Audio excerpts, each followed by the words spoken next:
So removing bike and construction, more cars on the road, more traffic collisions, but I've already not less.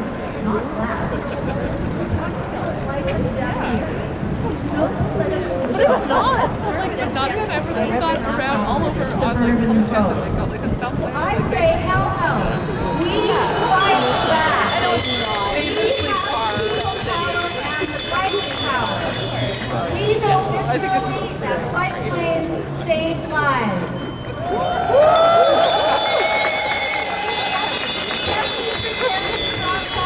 Identify as cyclists. Which is fine. But I don't think that is of thousands of Torontonians that say yes to bike lanes because we say yes to healthy, fun, safe, environmentally friendly, and responsible transportation. But we've got to speak out now. Write our politicians, write letters to friends, write our families and friends and ask them to also speak out for our politicians. Let's draft letters to our families and friends that live in the suburbs to send their messages. We've got to get Doug Fraud out of office.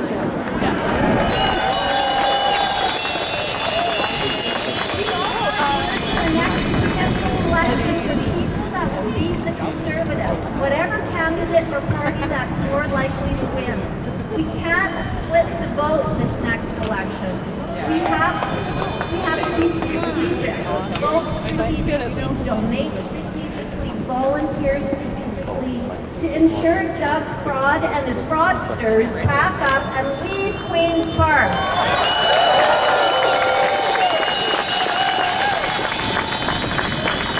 We've earned these bike lanes. We deserve these bike lanes, and with a hell of a lot more effort, we'll keep our beloved bike lanes that save lives.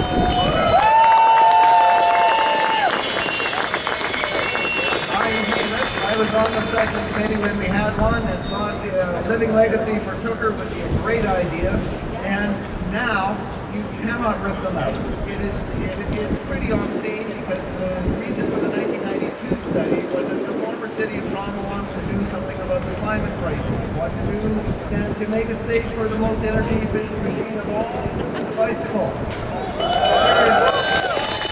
And now, it seems that everybody, including Mr. Ford, somehow they don't have the ability to see that there's a massive mobility option for all the car drivers called the subway. Hello? Anybody home? Wear some tunnel vision when you actually need it. Yeah, please. Like University Avenue has a subway. Yonge Street has a subway. Bloor and Danforth has a subway. Why not take the subway? Hello, we have options. Why build more subways if you're not putting something special on top of them? It's ridiculous. And yes, this Bill 212's attack on bicycles is much more of a distraction, I think, because there's so much other bad stuff going on. So don't lose focus of that. Bike, and absolutely talk to your friends and family that are out of the city, out in even rural Ontario. And these are conservatives, you know, they're not really fiscally conservative. They're bad. So, safe trips, everyone. Thank you for coming out. Thanks so much to Angela and Hamish for those amazing speeches. We'd like to introduce Anthony Farnell and Storm, who are bike enthusiasts and are here to talk about the importance for dogs and humans.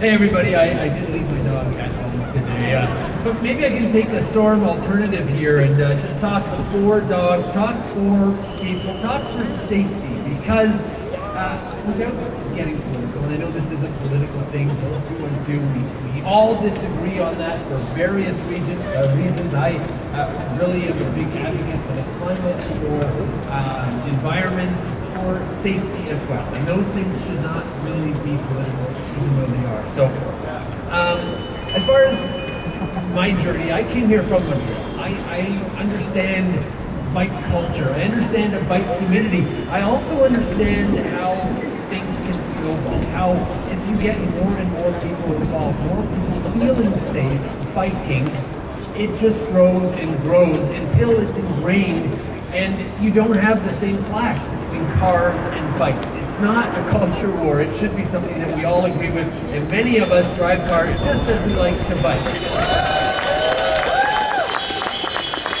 So I've been here, I'm from Montreal, but I've been here long enough to know what it was like biking in Toronto before bike lanes. And you've heard how hard it was to get City Council to change.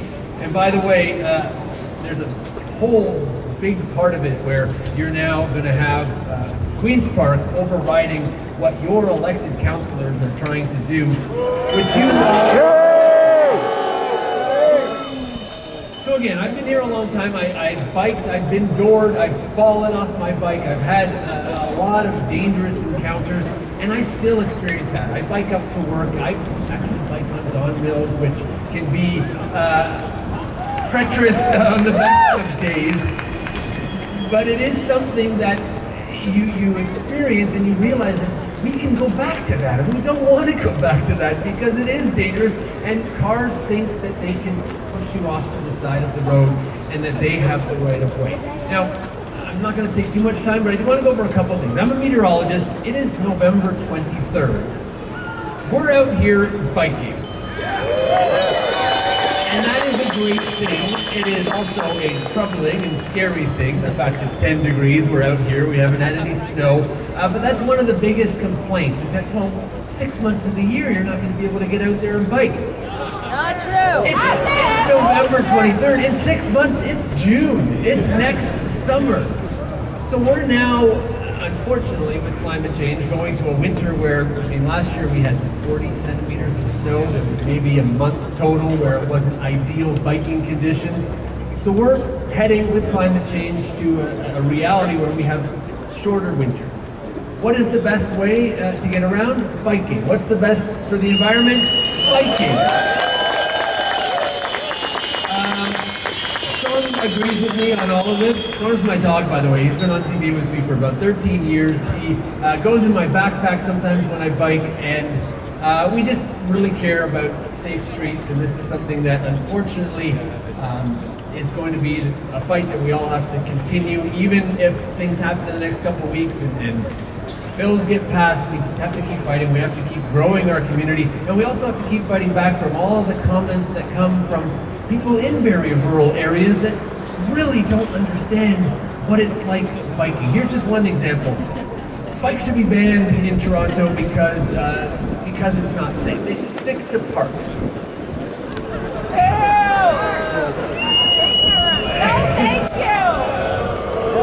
It doesn't make sense. The other one's the 6 months of winter. The other thing is using side streets. The city goes through a lengthy process to figure out what streets can have bike lanes and what ones maybe shouldn't. Like the lower part of Yonge. There are alternatives. It's more of a grid once you get downtown. You maybe don't need a bike lane on lower parts of Yonge. But once you get, I mean, some would agree that you probably do, and I'm actually one of them, but when you get to Bloor West, when you get to the ravine system, there are no other ways. And you can press Doug Ford, you can press anybody that's in charge of it, they can't give you alternatives. They can't give you alternatives through Boesdale, zigzagging through Bloor West, Christie Pit. It doesn't make sense, and these streets aren't flat, they aren't as wide, so it just is something that I know we're going to have to keep fighting, and it's so great to see everybody out here today, and keep up the good work, and thank these two as well for organizing this whole thing.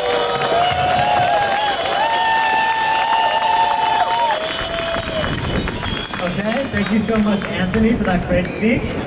Next up, we're going to have Alex, who represents Fridays for Future Toronto, which is a youth-led grassroots organization fighting against climate change.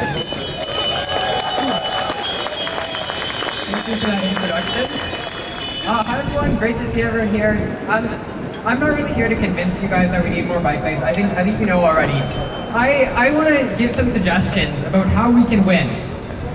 And I think that we can win by making Doug Ford afraid. If we make him scared of our power, we can make him back down. And we know there's about 2 things he cares about. One of them is making money from shady deals, and the other one is winning elections so that he can make shady deals. So if we can make him insecure about the next election, we can make him scared. And luckily, there's a clear solution right in front of our noses.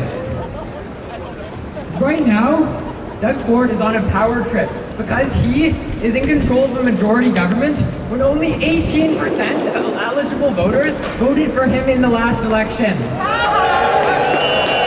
He is in power because of vote splitting in our undemocratic electoral system. And what that means is that if the NDP and the Liberal work together instead of competing with each other, they can easily kick Ford out of the Premier's office.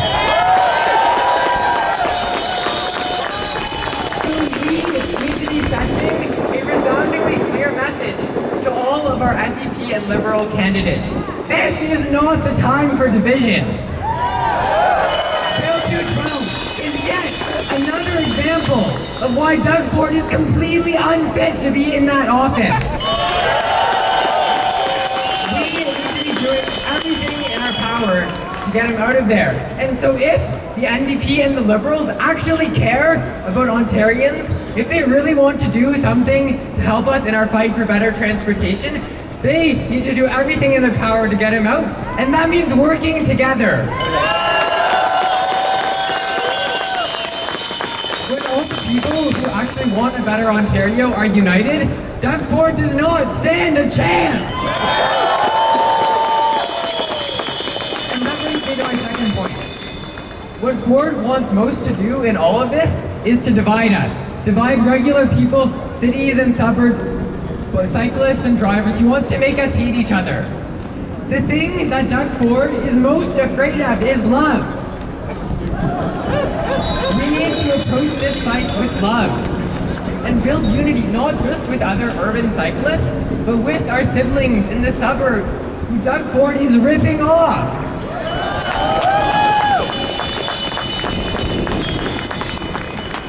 Documents from the government's own cabinet briefing have shown removing bike lanes makes traffic worse.